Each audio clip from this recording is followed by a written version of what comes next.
வணக்கம். 1967க்கு பிறகு காங்கிரஸ் பேரியக்கம் தமிழ்நாட்டில் ஆட்சி பொறுப்பில் இல்லை. மிக சமீபமாக தமிழகத்தில் காங்கிரஸ் கட்சி பங்கேற்கும் ஒரு கூட்டணி ஆட்சியினை நாம் கண்டிருக்கிறோம். அதுவே ஒரு வரலாற்று சிறப்புமிக்க வெற்றியாக நாம் அனைவரும் கொண்டாடி வருகிறோம். ஆனால் காங்கிரஸ் பேரியக்கம் என்பது தமிழர்களுக்கு ஏன் முக்கியம்? காமராஜரின் வாழ்க்கையை நாம் தெரிந்து கொள்ள வேண்டியது எதற்காக? உண்மையிலேயே காங்கிரஸ் பேரியக்கத்திற்கும் தமிழர்களுடைய கலாச்சாரத்திற்கும் தமிழர்களுடைய அரசியல் அறிவிற்கும் தமிழர்களுடைய அரசியல் உரிமைகளுக்கும் எந்த அளவிற்கு தொடர்பு உண்டு? அதற்கு எதிரான ஆட்கள் யார்? அதற்கு எதிரான கருத்துக்கள் எது? அதற்கு எதிரான சித்தாந்தங்கள் எது என்பதை நாம் புரிந்து கொள்ள வேண்டும். தமிழர்கள் யாதும் ஊரே யாவரும் கேளிர் என்ற உலகளாவிய சிந்தனையை கொண்டவர். உலகளாவிய தத்துவத்தினை தன்னுடைய கலாச்சாரத்திலும் தன்னுடைய நாகரிகத்திலும் ஆழ பொதிந்த இனம் தமிழினம். அத்தகைய தமிழ் பேரினம் கிட்டத்தட்ட ஒரு 50 ஆண்டுகளாக காங்கிரஸ் பேரியக்கத்திற்கு ஒரு ஆதரவினை தராதது, நல்காதது உண்மையிலேயே வரலாற்றில் ஒரு பிளாக் பீரியட் என்றுதான் சொல்ல வேண்டும். ஏனென்றால் சுதந்திரம் அடைந்த பிறகு இந்தியாவில் மிகப்பெரிய அரசியல் ஆளுமைகள் நமது பாரத தேசம் கண்டது. அதில் மிக முக்கியமான அரசியல் தலைமை காமராஜர் அவர்கள். அந்த காமராஜரை காங்கிரஸ் பேரியக்கம் கண்டு அவரை அரசியல் ஆளுமையாக, அவரை அரசியல் தலைமையாக, மக்களின் தலைவராக வளர்த்தெடுத்தது, வார்த்தெடுத்தது. அந்த பெருமையினை தமிழர்கள் இன்றளவும் கொண்டாடி வருகிறோம். தமிழர்களுக்காக காமராஜரின் வாழ்க்கையில் அவர் செய்த சாதனைகள், அவர் ஆற்றிய தியாகங்கள், அவர் ஆற்றிய அரும்பெரும் கடமைகள் எல்லாம் நாம் பல்வேறு இடங்களிலே பார்த்து வருகிறோம். ஆனால் தற்போது அந்த காமராஜரின் திட்டத்தினை, அந்த காமராஜரின் பெயரை, அத்தகைய பெருந்தலைவர் காமராஜர் அவர்களின் பெயரை அரசின் ஒரு திட்டத்திற்கு வைத்ததற்காக நீங்கள் மத்தியிலே பாஜக ஆளுகின்ற மாநிலங்களில், குறிப்பாக மத்திய அரசாங்கம், பாஜக தலைமையிலான மத்திய அரசாங்கம் காங்கிரஸ் கொண்டு வந்த திட்டங்களுக்கு பெயர் மாற்றும் போது அதை எதிர்க்கும் காங்கிரஸ் கட்சிக்காரர்கள் தமிழகத்தில் இத்தகைய திட்டங்களுக்கு பெயர் மாற்றும் பொழுது ஏன் ஆதரிக்கிறீர்கள்? எந்த இடத்திலே கேட்கப்பட்ட கேள்வி? காலை உணவு திட்டம், முதலமைச்சர் உணவு திட்டம், முதலமைச்சரின் காலை உணவு திட்டம் என்று இருந்த ஒரு திட்டத்தினை காமராஜர் காலை உணவு திட்டம் என்று மாற்றிய பிறகு காமராஜரின் தொண்டு என்ன? காமராஜரின் தியாகம் என்ன? அவரை இந்த இனம் எப்படி அடையாளம் கண்டது? அத்தகைய ஒரு தலைவரின் பெயரை சூட்டிய பிறகு அந்த இடத்திலே நீங்கள் டெல்லியில ஒரு நிலைப்பாடு, இங்கே மாநிலத்தில் தமிழகத்தில் ஒரு நிலைப்பாடை எடுக்கிறது காங்கிரஸ் என்ற கருத்துருவாக்கத்தை காங்கிரஸ் கட்சியின் மீது சொல்கிறார்கள். உண்மையிலேயே கேட்க வேண்டும், டெல்லியிலே நாம் எதிர்த்த, மிக சமீபத்தில் பெயர் மாற்றத்துக்காக எதிர்த்த திட்டம் என்ன? மகாத்மா காந்தி அவர்களின் பெயரை மாற்றிய திட்டம். ஊரக வேலைவாய்ப்பு திட்டத்திற்கு மகாத்மா காந்தி அவர்களுடைய திருநாமத்தினை, அதாவது அவருடைய பெயரினை வைத்து காங்கிரஸ் கட்சி அந்த திட்டத்தினை அறிமுகப்படுத்தியது. மகாத்மா காந்தி இந்திய ஒருமைப்பாட்டிற்கும், இந்தியாவிலே இருக்கின்ற கிராம சுயாட்சிக்கும், இந்தியாவில் இருக்கின்ற விவசாயிகளுக்கும், ஒரு நீண்ட நெடிய மத நல்லிணக்கத்திற்கும் ஒரு உருவமாக திகழ்பவர் அவர். இந்த நாட்டிலே பல வகையிலே இந்தியாவின் ஒற்றுமைக்கும், இந்தியாவிலே மத நல்லிணக்கத்துக்கும், இந்தியாவிலே கிராமங்களில் வாழும் மக்களின் ஒரு மெஸ்ஸாயாவாக, அவர்களின் ஒரு தெய்வீக பிம்பமாக, கிராமங்களில் வாழும் மக்களை மதிக்கின்ற ஒரு ஆளுமையாக இந்திய வரலாற்றிலே, மக்கள் நினைவிலே நிற்பவர். அத்தகைய பெரும் தலைவரின் பெயரை மாற்றியதற்கு காங்கிரஸ் பேரியக்கம் உங்களுக்கு ஏன் இந்த எண்ணம்?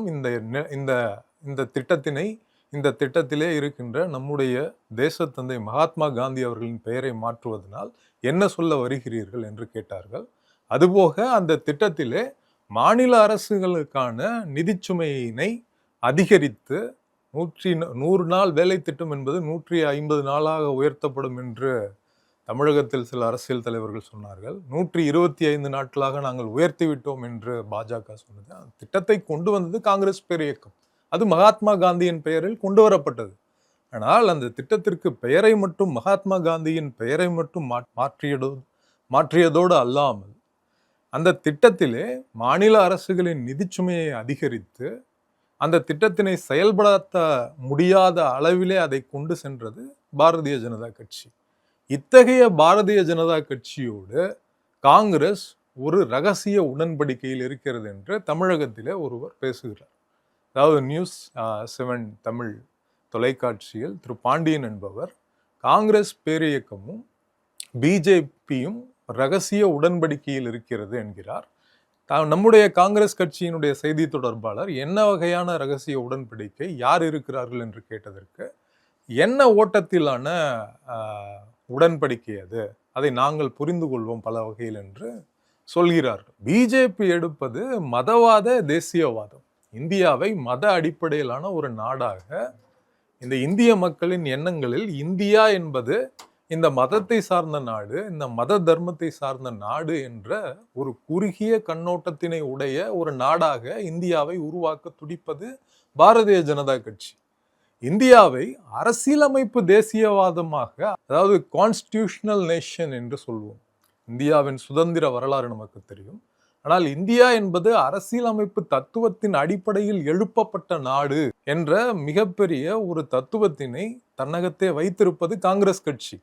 காங்கிரசிற்கு இந்தியாவை ஒரு மதவாத தேசிய நாடாக உருவாக்க வேண்டிய எண்ணமோ உருவாக்குகின்ற சக்திகளுக்கு எதிராக பாடுபடுகின்ற இயக்கம், அப்படி இந்த நாடு சென்றுவிடக்கூடாது என்பதில் மிக உறுதியாக இருக்கின்ற ஒரு பேரியக்கம். அப்பொழுது எந்த மாதிரியான ஒரு தேசியவாதத்தினை இந்தியா வைத்திருக்க வேண்டும் என்றால், அம்பேத்கர் டிராஃப்டிங் கமிட்டி சேர்மனாக இருந்த, இந்திய சுதந்திர போராட்டம் கண்ட இந்திய மக்கள் தங்களுடைய இன்னுயிரை ஈந்து இந்த நாட்டின் ஒற்றுமையை நிலை பெற்று இந்த நாட்டிற்கு சுதந்திரத்தினை அடைந்து இந்த நாடு இந்த வகையில்தான் செல்ல வேண்டும் என்று ஒரு அரசியலமைப்பை கட்டெழுப்பினார்கள் அல்லவா? அந்த அரசியலமைப்பின் அடிப்படையில் தான் இந்த தேசியம் இருக்க வேண்டும். இந்தியாவில் எங்களுடைய தேசியவாதம் என்பது அரசியலமைப்பு தேசியவாதம். அதே பாஜகவுடைய தேசியவாதம் என்பது மத அடிப்படையிலான தேசியவாதம். அரசியல் உரிமைகளை, பொருளாதார உரிமைகளை, சமூக உரிமைகளை மக்களுக்கு எடுத்து சொல்லி வளரும் இயக்கம், அதில் நம்பிக்கை கொண்ட பேர் இயக்கம். ஆனால் அரசியல் உரிமைகள், பொருளாதார உரிமைகள், சமூக உரிமைகள் குறித்த இந்த அடிப்படைகளிலெல்லாம் எங்களுக்கு ஒன்றும் பெரிதான உடன்பாடு இல்லை. எங்களுக்கு மதமே முக்கியம் என்ற நிலைப்பாட்டினை உடைய கட்சி பாரதிய ஜனதா கட்சி. அந்த கட்சியினிடையே ரகசிய உடன்பாடு வைத்துக் கொள்வதற்கு காங்கிரஸ் பேரியக்கத்திற்கு என்ன இருக்கிறது? இங்கு சுற்றி இருக்கும் மாநிலங்கள் எல்லாம், அதாவது கேரளா, கர்நாடகா, ஆந்திரா, தெலுங்கானா, இவை அனைத்தும் காங்கிரஸ் கட்சியின் ஆட்சியில் இருக்கின்ற மாநிலங்கள். தமிழகத்திலும் அதே நிலை தொடரும். ஆனால் அது தொடராததற்கான மிக முக்கியமான காரணம், இங்கு காங்கிரஸ் பேரியக்கத்திற்கு எதிராக, காங்கிரசினுடைய சித்தாந்தத்திற்கு எதிராக ஒரு பரப்புரை, அதற்கு எதிரான ஒரு பரப்புரை மிக நீண்ட காலமாக கையாளப்படுகிறது. காமராஜர் காலத்தில் எழுந்து அவரின் ஆட்சிக்கு பிறகும் இன்று வரை கூட்டணியில் ஒரு ஆட்சி பொறுப்பினை வகிக்கின்ற இந்த நேரத்திலும் காங்கிரஸ் பேரியக்கத்திற்கு எதிரான பரப்புரை மிக தீவிரமாக கட்டவிழ்த்தப்படுகிறது. பாரதிய ஜனதா கட்சியுடன் ரகசிய உடன்படிக்கையில் இருக்கின்ற கட்சி காங்கிரஸ் பேரியக்கம் என்று குற்றம் சாட்டப்படுகிறது. எந்த அடிப்படையில் யாருக்கும் தெரியாது, சித்தாந்த அடிப்படையில தெரியாது. ஆனால் ஒரு ரகசிய இதன் ஆணி வேர் என்ன என்று ஆராய்ந்தால் அங்கு மிக தெளிவாக புலப்படுவது, காங்கிரசும் பிஜேபியும் தேசிய கட்சி, அவை மாநில உரிமைகளை மதிக்காது என்று மக்களிடையே ஒரு செய்தி பரப்பப்படுகிறது, ஒரு எண்ணம் விதைக்கப்படுகிறது.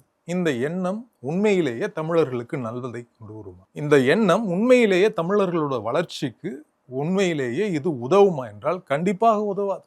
யாதும் ஊரே யாவரும் கேளீர் என்ற உலகளாவிய தத்துவத்தை உடைய தமிழர்கள் இன்று மொழிப்பற்று என்பதை மொழிவெறியாக மாற்றி, இனப்பற்று என்பதை இனவெறியாக மாற்றி, இன்னும் மிக நீண்ட வகையிலே சொல்ல வேண்டும் என்றால் தமிழர்களுக்கு எதிரான கட்சி காங்கிரஸ் கட்சி என்ற ஒரு நிலையினை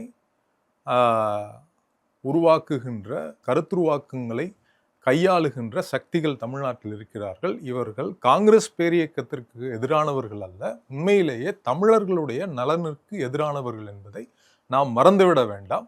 இந்த உண்மைகளை நாம் மக்களிடையே கடத்த வேண்டும். அவர்களை காங்கிரஸ் பேரியக்கம் நோக்கி நாம் அழைத்து வர வேண்டும் என்பதை கேட்டுக்கொள்கிறேன். நன்றி, வணக்கம்.